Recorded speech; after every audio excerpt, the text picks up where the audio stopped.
देखिए, धर्मांतरण के खिलाफ कड़े कानून वाला ये विधेयक है, छत्तीसगढ़ धर्म स्वतंत्र विधेयक 2026, और इसे आज सदन में पेश किया गया।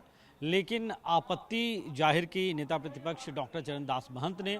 उन्होंने उस आपत्ति जाहिर करने के साथ साथ कई तर्क भी दिए। 11 राज्यों के मामले सुप्रीम कोर्ट में होने का भी जिक्र उन्होंने किया।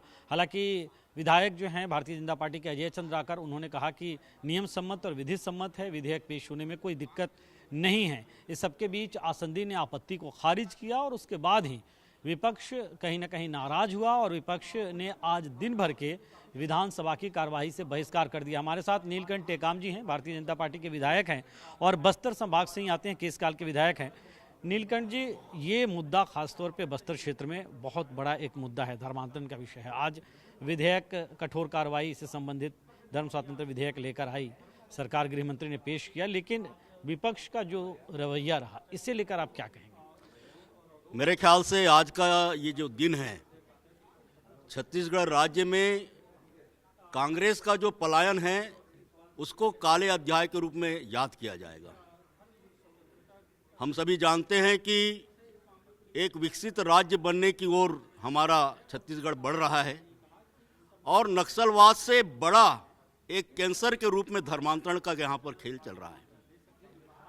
और ये कानून बन जाने के बाद दूध का दूध और पानी का पानी हो जाएगा कि आखिर कौन भोले भाले आदिवासियों को, यहाँ के जो गरीब तबके के लोग हैं, उनको बरगलाने का काम करते हैं। नेता प्रतिपक्ष प्रवर समिति को देने की बात कह रहे थे, साथ साथ सुप्रीम कोर्ट में कई राज्यों का जो मामला है उसका भी जिक्र कर रहे थे, नियमों का हवाला दे रहे थे। नियम के जो प्रावधान हैं उसके बारे में जवाब भी दिया गया हमारे ओर से।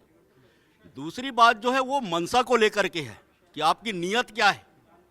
अगर आपके नीयत में खोट है तो फिर तो कोई इलाज नहीं है, और अगर खोट नहीं है तो आइए ना, जनता की इस मंच में आप विधायक बनकर के अपने क्षेत्रों को रिप्रेजेंटेटिव कर रहे हैं, तो आप बताइए कि आप सोचते क्या हैं। यहाँ पर जिस तरीके से नक्सलवाद के समापन के बाद ये जो धर्मांतरण का खेल हमारे खास करके आदिवासियों की जिंदगी में एक बहुत बड़ा रोल निभा रहा है। आखिरी सवाल इसी से जुड़ा है नीलकंठ जी, इसी से जुड़ा आखिरी सवाल है। आप खुद भी आदिवासी समाज से आते हैं, आप जनप्रतिनिधि भी हैं, प्रशासनिक अधिकारी भी रहे हैं। उधर धर्मांतरण की बात है बस्तर क्षेत्र में, ऐसे भी सब, उसको लेकर आप क्या कर रहे हैं? क्यों ये जरूरी हो जाता है बिल? देखिए, इसकी जरूरत इसलिए भी जरूरी है कि कांग्रेस ने आदिवासियों को हमेशा से वोट बैंक बना करके रखा हुआ है और उनका सीधा सीधा, मेरा तो आरोप है कि उनका सीधा सीधा गणित है कि एक बार आदिवासियों को ईसाई बना दीजिए, आप धर्म परिवर्तन करा दीजिए, उसके बाद वो आपका वोट बैंक बन जाते हैं। बस इतनी सी बात है। अच्छा, आपको ये लगता है विधेयक के पास हो गई, कानून बन जाएगा, कठोर कानून बन जाएगा, तो फिर धर्मांतरण रुक जाएगा? बिल्कुल रुक जाएगा, क्योंकि पुराने प्रावधान जो बने हुए हैं उनका इम्प्लीमेंटेशन ठीक प्रकार से नहीं हो पा रहा है। आज आप देखेंगे, हर कोई जानता है कि कितने संख्या में लोग जो है धर्मांतरित होकर के इधर उधर भटक रहे हैं, लेकिन जो रिकॉर्ड कलेक्टर के न्यायालय में होना चाहिए, कलेक्टर के पास उनकी जानकारी होनी चाहिए कि कितने लोगों ने कब कब धर्म बदलने के लिए आवेदन दिया हुआ है, वो बिल्कुल नगण्य है।